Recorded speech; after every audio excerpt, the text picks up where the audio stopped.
Hi, welcome to Community Crossfire, another point of view. I'm your host, Norman Oliver. Ladies and gentlemen, we have been on fire. I think that would be the word to put it, Mayor.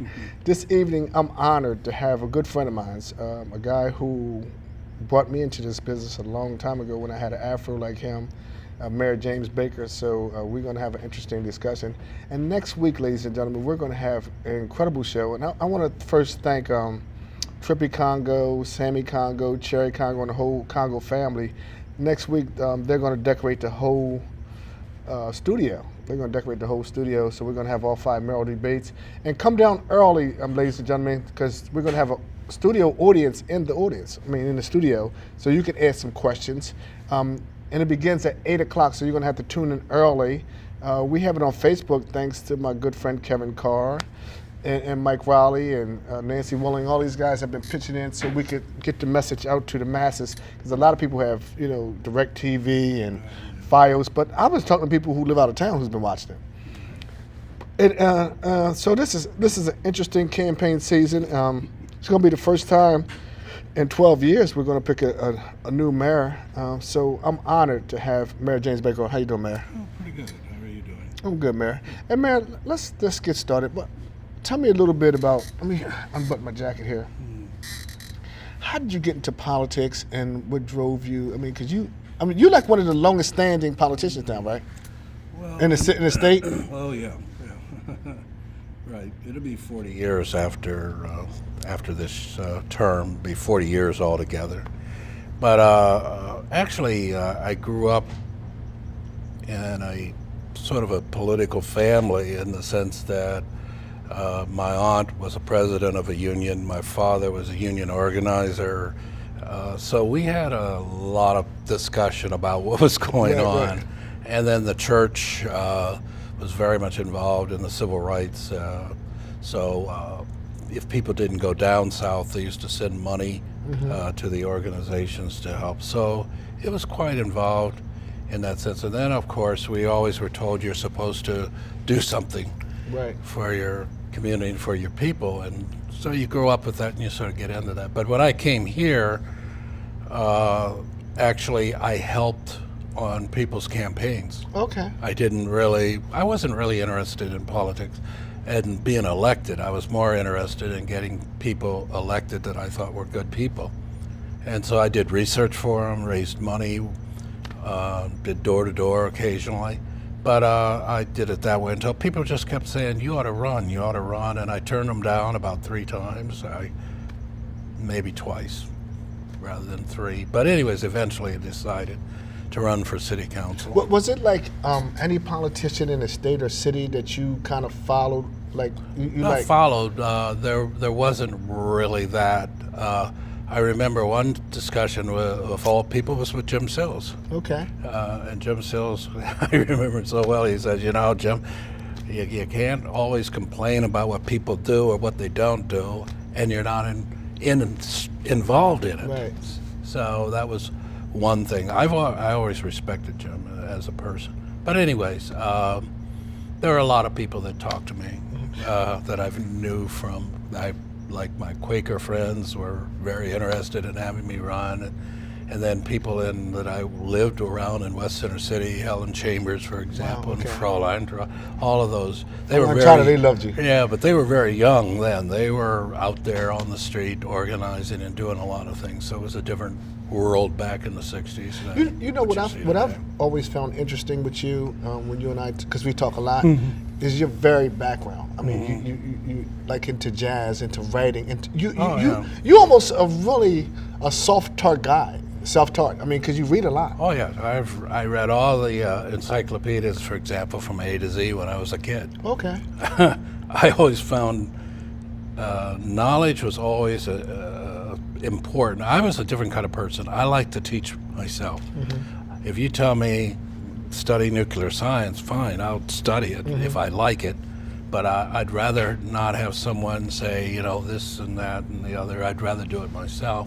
So I was very good at that. And I read history, for example, at a very early age, the Bible at a very early age, because my one grandmother was blind. So we would discuss biblical stuff, and it was sort of funny.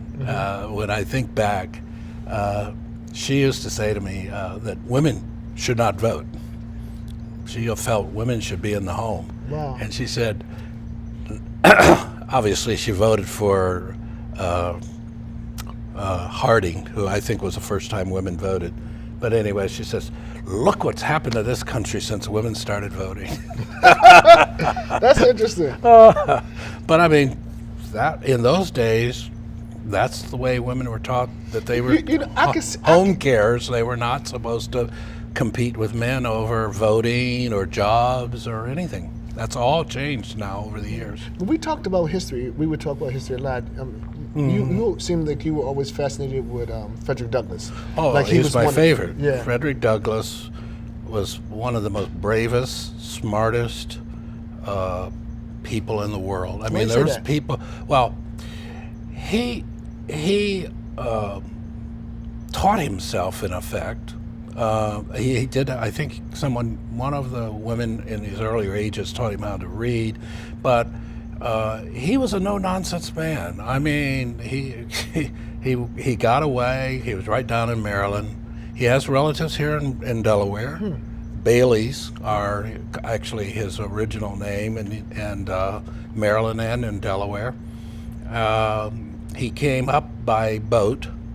He got a ID card from a seaman, African-American seaman, who let him use his card as an ID so that he could get on the ship and then come up the coast, landed here in Wilmington, took the train from Wilmington up to Philadelphia, and then kept going and became a freeman. And then eventually he bought himself free. He went to Europe.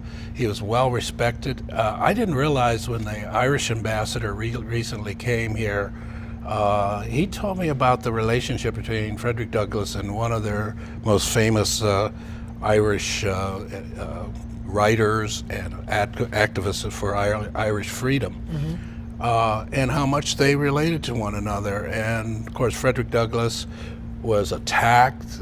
He had his life on the line. There were not organizations like you have today, African American organizations. They weren't protected by the law or by people, the police or whatever else. So here's this lone man who got to know the top abolitionist, feminist in this country, and he fought for African American freedom up until the day he died. I mean, he became an ambassador. He was a U.S. Marshal. Wow. If you ever visit his home down in Washington, D.C., he was a reader.